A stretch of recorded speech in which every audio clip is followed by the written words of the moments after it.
Hi everybody, my name is Dr. Daniel Grunert, and last week we were talking about how periods of prolonged or intense physical or emotional stress can cause your adrenal glands to become exhausted and weak.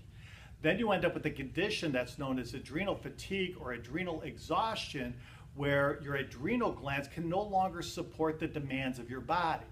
Now, there are a few tests that you can do in order to test the function of your adrenal glands.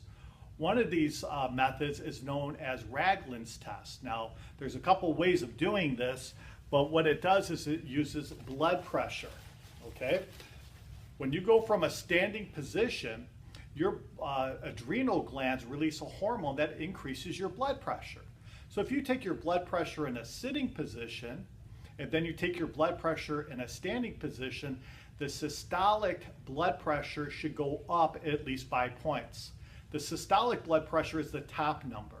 So if you take your blood pressure in a sitting position, and let's say you're 120/70, and then you stand up and immediately take your blood pressure again, your blood pressure should be 125/70.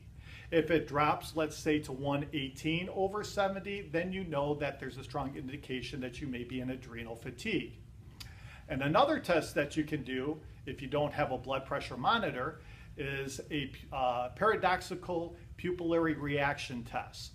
Paradoxical just means something that's contradictory to what you would expect.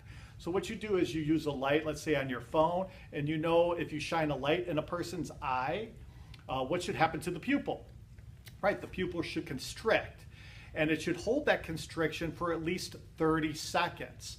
But if you shine a light in a person's eye and the pupil constricts, and before 30 seconds it dilates or it starts to open and close, then that's another strong indication that you're in adrenal fatigue.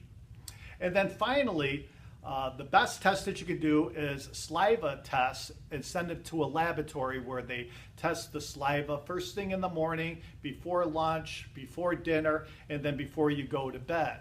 And it can be very specific to which hormones are decreasing or elevating throughout your day. But that becomes very expensive, and really just for managing adrenal fatigue, Ragland's test and the paradoxical pupillary reaction tests are definitely adequate enough, and that'll save you a lot of money.